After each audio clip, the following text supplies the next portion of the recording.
back to Orlando powder room. Check out this 29-inch performer we just did. This is a personal bike of mine for now. I'm building for the critical mass, the Orlando critical mass ride I do every month, or some months, or whenever I feel like it. But it's Day-Glo yellow. I'm not sure if I'm going to use the Day-Glo bars or these original black bars. All the accents and stuff are gloss black, so I just haven't decided yet.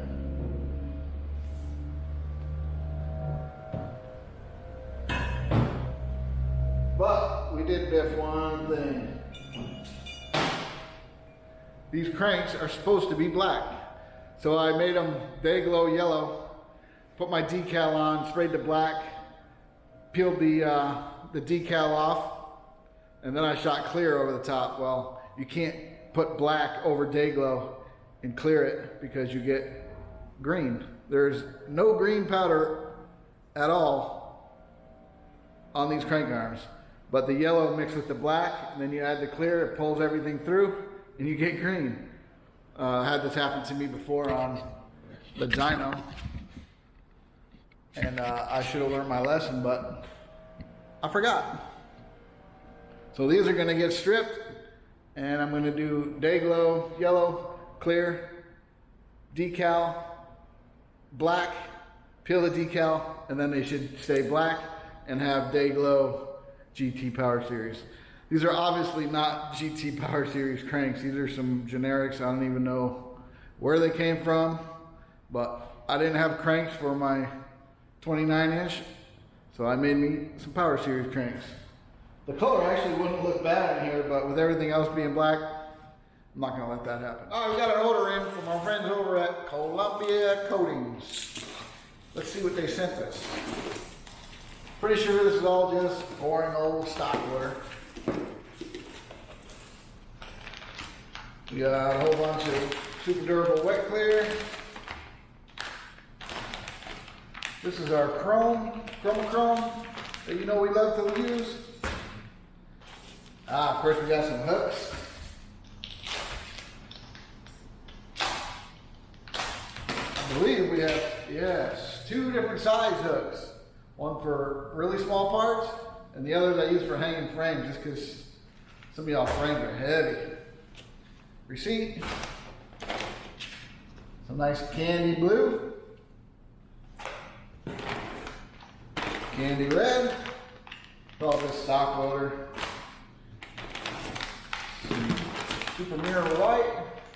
A couple 100 pounds of that.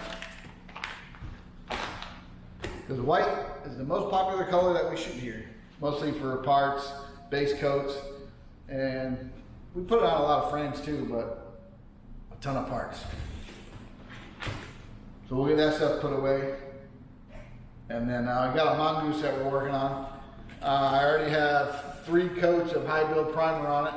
We're struggling to get some of the pits and stuff out of them that were super deep after we sandblasted it. So we're gonna sand it one more time. One more coat, and then it's going black. Wait a minute, that wasn't just a receipt. Oh no, here we go.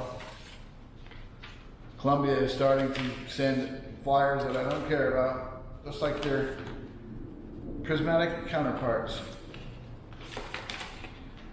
All right, this goes in here, under here.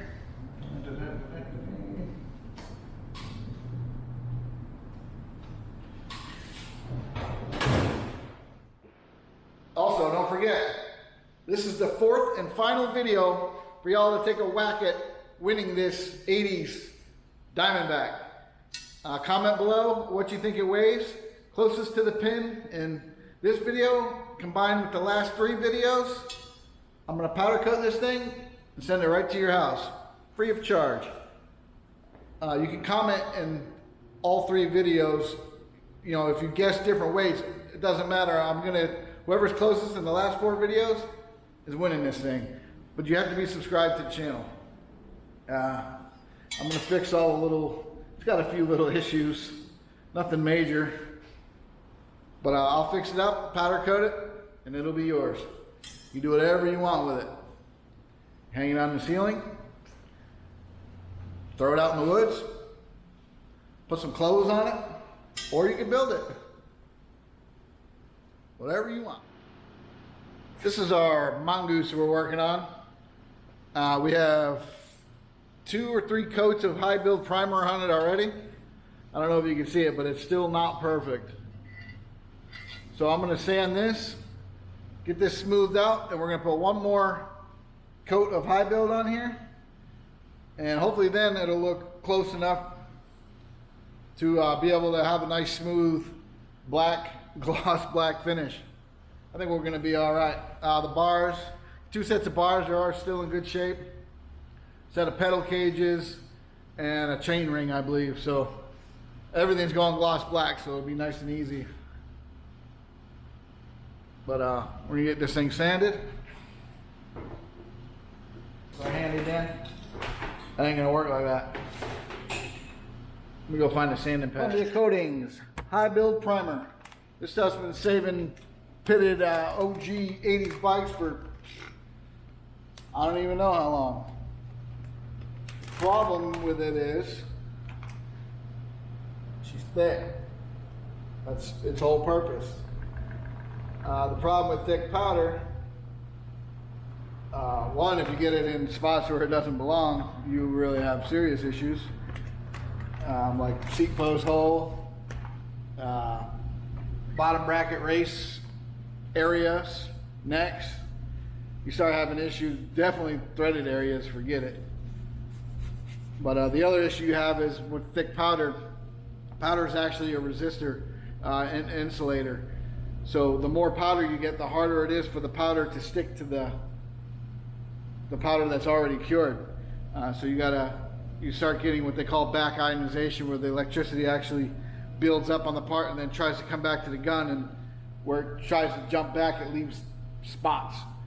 So you got to turn the gun way down, which is another issue, because the powder, if the powder doesn't have no electricity on it, it doesn't stick. So we got to turn the gun down and the air pressure up, so you have a bigger cloud to try to spread the particles out. And then you're just fighting multiple scenarios, multiple issues, trying to get the powder to stick to the part.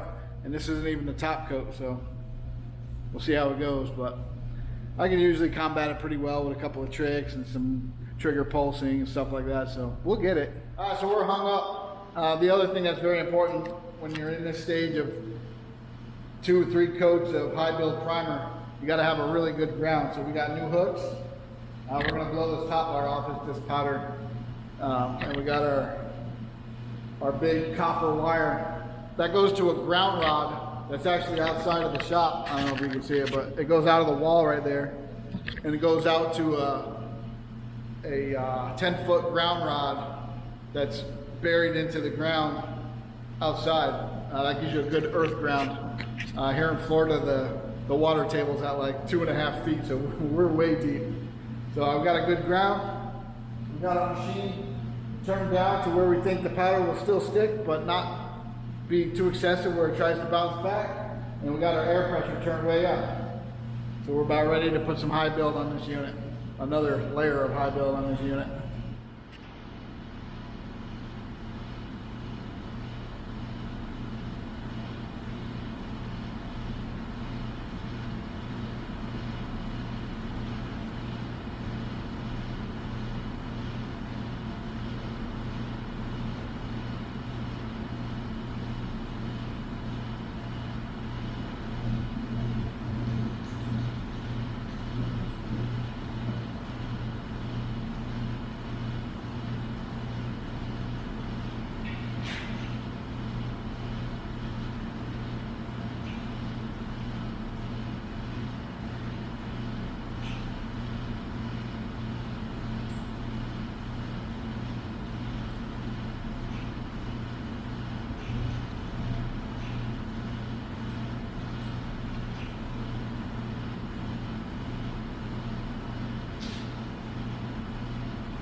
She's out of the oven.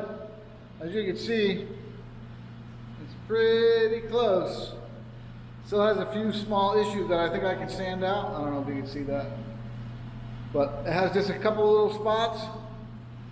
I think I'll be able to sand them out and make this sucker black. Alright, so we got that mongoose all scuffed out. Looking good. I think we're ready to shoot our black. We're going to use Columbia Coatings OEM black. This black is super black. It's super glossy, super glossy. And it's very resistant to scratching, nicks, any kind of issues like that. Most other blacks on the market are they're glossy, but as soon as you wipe them with like a terry cloth rag or even with your finger, you leave micro scratches just because it's so glossy and you can see every little thing. But OEM black is even more glossy and very resistant to that type of issue, which is real nice, especially for bikes. You know, people cleaning their bikes and all that, they won't have what it looks like buffing scratches all over it. So this is our go-to black. We're gonna get it loaded up. This is actually a brand new bag, so we need a little fluffing going on.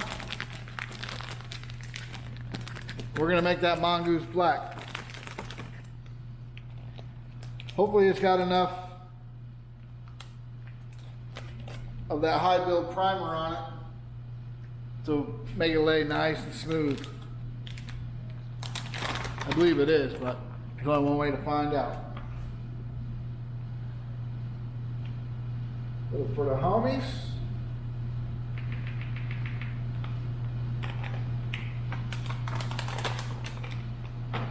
let's go. All right, so we ran into an issue. The air compressor's been running for 45 minutes. We ain't got no pressure. We're down to our last air compressor. We've been looking to replace it, but just haven't done it yet. And now we have an issue. So we're gonna go see if we can scope out, see what we can find. All right, so we made our way to the compressor room. You can see we got 3 compressors all plumbed together. But over here, in this filter, there's a giant leak.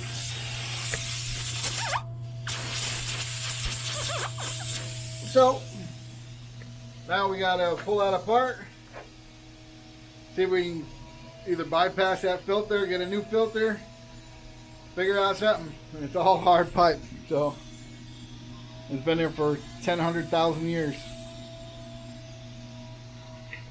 We'll figure it out. All right, so our issue here is that this is all hard line, so we're gonna, and it's been there for 100 years, so we're gonna have to crack it from the tank and then find a big pipe wrench to pull the pipe off of the filter.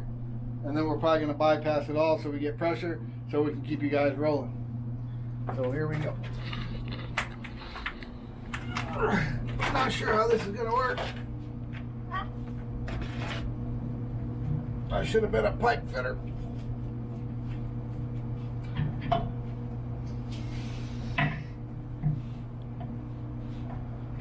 Oh, hell.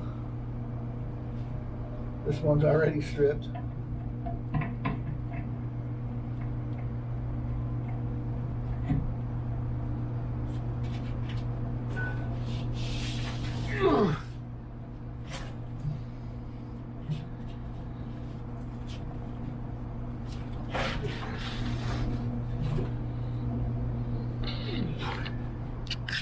So we did some farming. We did a little farming repair here.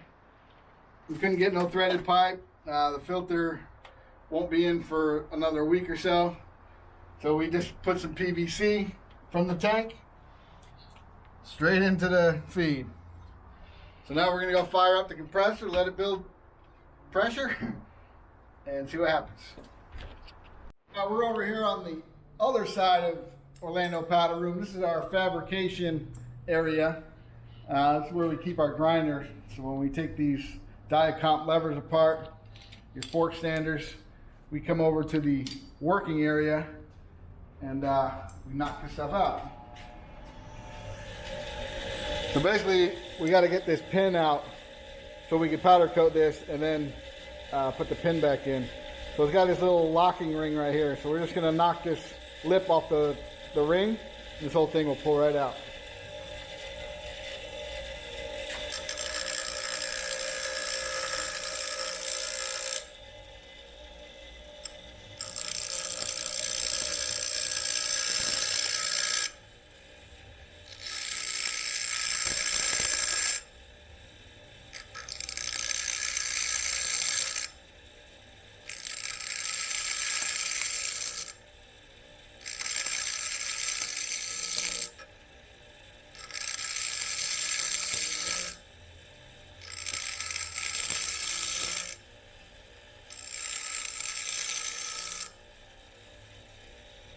Almost there.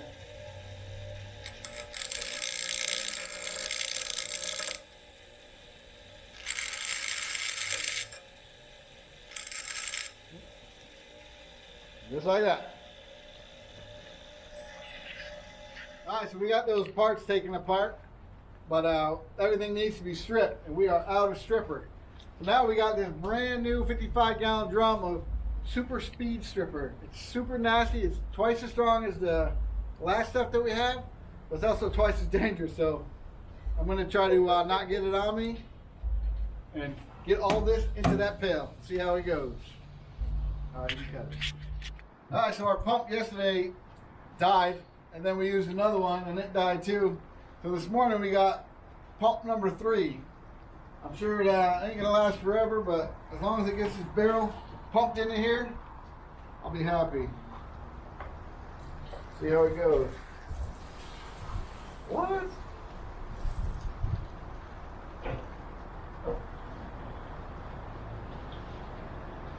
Keep going. Oh, it's melting. Look at it. It's melting the plastic. Oh, wow, dude. So this pump's not gonna work either. Get as much as we can. Getting tighter and tighter. Jeez.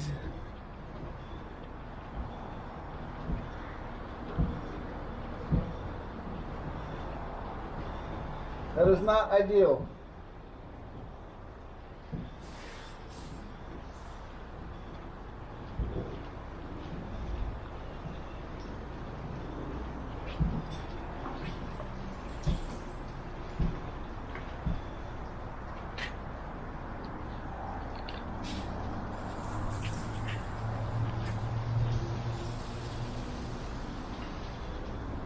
I don't think Home Depot is going to return this one.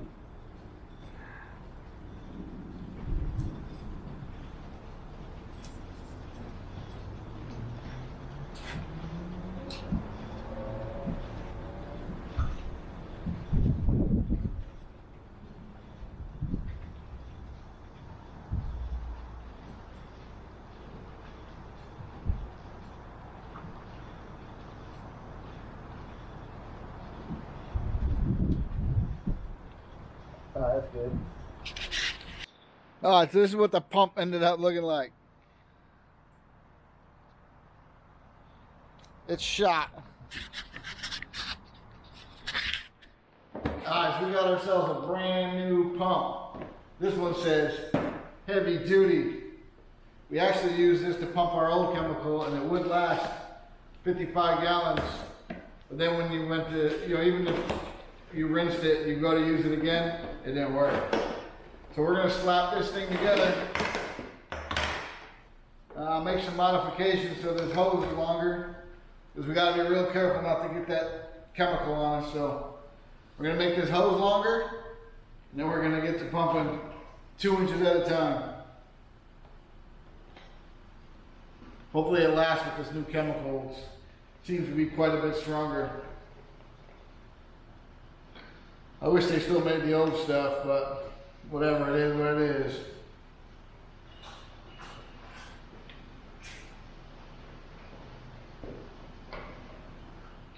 Alright, so we got our new pump. We got our hose extended. We basically just have another piece of hose with a hose clamp sticking these suckers together. I can't think of one thing that'll go wrong.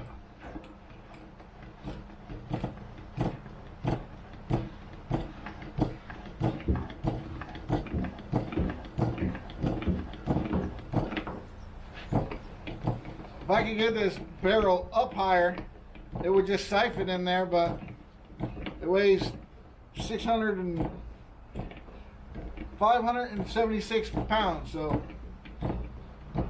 my forklift is in the shop at the moment.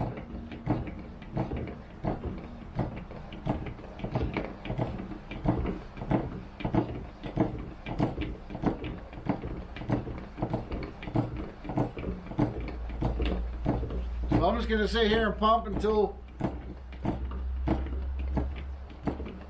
it can't reach no more.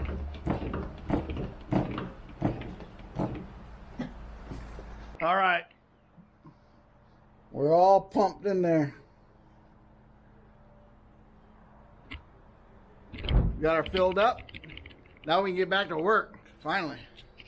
All right, I imagine this video is kind of getting a little lengthy. It's been multiple days and I haven't posted in a while, so we're gonna cut this one off and probably start a new one. But don't forget, this is your last video. Take a guess on the weight of this thing. After this video, I'm going to be contacting the winner and get their address and name and all that. See what color they want this. We'll be powder coating this unit, shipping it out. So go down below, comment what you think it weighs. Closest without going over will win, but you must be subscribed to the channel. You can go back on the previous 3 videos and do the same thing. So we got that. Also, our website is about to launch. It's not going to be anything crazy. We're just going to have some stuff on there for you guys to purchase. The old school parts, basically whatever we have on here.